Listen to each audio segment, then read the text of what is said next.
Sabi ko na nga ba mga minamahal sobrang lakas po talaga ng instinct ko na maitatalaga bilang PNP chief itong si General Torre.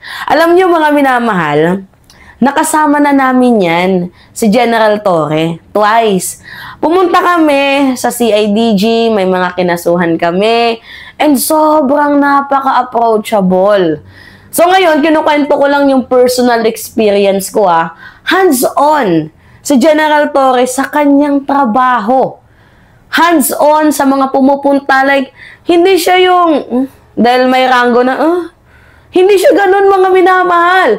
Kahit nga yung nagmamadali siyang naglalakad, nakasalubong din namin siya. Kasama ko si Chris Ulo. Sabi niya, taka-picture tayo. Siya pa mismo ang nag-aya na magpa-picture na instead, diba dapat kami? Pero anyway, kung pagbabasihan lang din naman natin yung kanyang trabaho, simula sa paghuli kay Kibuloy, diba? Na tumagal ng almost 16 days, kahit iniipit siya, kahit ginigipit, pinapa-initiate retreat. Diba? Alam ninyo yan. Yung nangyari dito kay, kay General Torre. Diba? Talagang grabe yung panggigipit sa kanya ng mga DDS senador to the point na sinabi ni Bato de la Rosa na bumalik ka na muna. Kapag merong balita, pwede ka naman bumalik dito sa compound ni Kibuloy. Kaso hindi nakinig si General Torre. Sobrang lakas ng instinct niya na hindi nandito si Kibuloy nagtatago. Isipin nyo, kung umuwi nung 13th days si General Torre, di sana hindi niya nahuli si Kibuloy sa pang 16th day. Diba? So, doon pa lang sobrang taas at laki na ng achievement niya. Pangalawa, kahit ginagawan siya ng fake news ng mga DDS vlogger, may sakit, may kung ano-ano, diba? Pinakita niya na hindi totoo, ako ay nagtatrabaho sa bayan. Pangatlo, yung paghuli kay Digong, binansagan na nga siyang most hated man, diba? In the Republic of the Philippines. Pero still, continue pa din yung kanyang pagtatrabaho. Inipit na ni Senator Aimee. Balita ko nga, ang gustong ma-appoint ni Aimee Marcos na next PNP chief ay si Nartates. Diba? Yung kanyang bataan na nagsilbi sa kanya sa mahabang panahon nung siya ay governor. Diba? Kaya nga sabi ko sa inyo, kino-call out ko, wag na wag niyong pagpipilian yung si Nartates. Diba? Na, kasi apat sila Diba? General Torre, si Nartates, yung dalawa nakalimutan ko. At isa sa matunog na pangalan, yung attack dog ni Aimee na si Nartates na nag-reveal ng duran-duran, nag-reveal ng mga private information, diba? Sa paghuli kay Digong. So, doon nga natakot ako Sabi ko, oh my God, talaga nga namang ito, totoong literal na, destabilization plot na to. Pwede silang mag-distab sa ating gobyerno kung, diba, magiging next PNP chief itong si Nartates, lalo pat nasasangkot din sa isyong rape di umano. 'Di ba? Tapos mayroong mga lagay-lagay sa droga, sa mga prosecute na mga na mga babae, 'di ba? You know, yung mga illegal business. Yan. Kaya nga yung Chapa pinagkakitaan daw di umano. Most corrupt, 'di ba? So anyway, hindi naman siya na-point. Kaya General Torre, congrats. Big salute.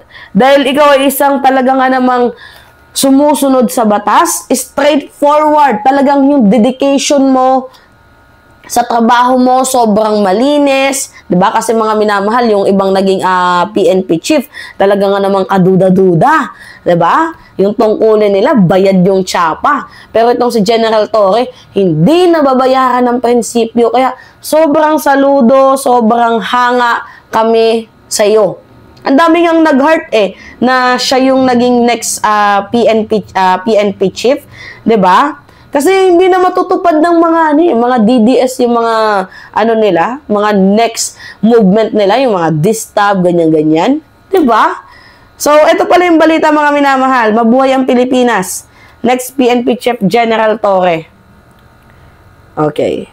Incoming PNP chief is Police Major General Nicolas D. Torre III. Yeah. The turnover of command will happen June 2nd. We are grateful for the service of those who are stepping down. A smooth transition is being implemented to ensure continuity and stability in their respective institutions. This is not a purge, let me remind you of that. This effort is the President's commitment to a government that works fast, delivers results, and meets the expectations of the Filipino people. As the President has said, he will not hesitate to make the necessary changes to keep the government moving forward. Alright. Sobrang nakakataba ng puso and hoping sana, no, na madami pang mahuli bukod sa droga, bukod sa mga taong pinaghahanap ng batas, 'di ba? Itong si General Torre, hoping sana, 'di ba? Next, si Kibuloy, Kibuloy, itong si si Harry Roque, 'di ba? Actually hands-on. Itong si General Torre talaga mga minamahal sa kanyang trabaho to the point na mapapahanga kayo, sobrang down to earth, hindi mayabang. Yan yung nakita kong pag-uugali ni General Torre. Actually, sa mga nakikita kong pahayagan mga minamahal, lahat siya hinahangaan, tingnan nyo, i-search natin to impact leadership na mostly dilawan yung mga nandyan, pero heart, mostly, ng mga heart. Diba? Heart ang nangunguna. Bakit heart? Kasi gusto nila.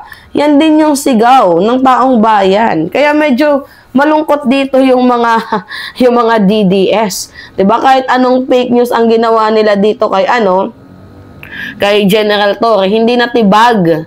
'Di ba? And also mga minamahal, ngayon, si General Torre is currently the PNP Criminal Investigation and Detection Group ng CIDG and membro din siya ng Philippine National Police Academy or PNPA. So, tagapagtubad class 1993. So, why not, diba? Ang laki naman ng achievement niya. He previously headed Quezon City Police District and Davao City Regional Police Office. Diba? Nandun siya na naging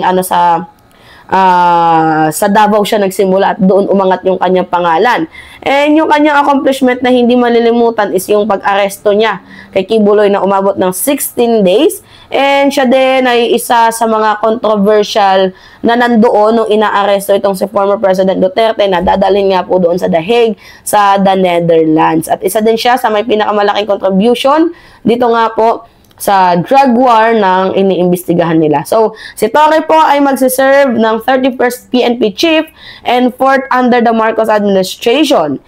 He is set to retire on March 11, 2027. So, sa 2027 pa po ang pagre-resign ni General Torre. Election yun. Malapit ng election nun. Okay. Mandatory reaching retirement at age of 65. Okay? Mga minamahal yun po. Anyway, good job.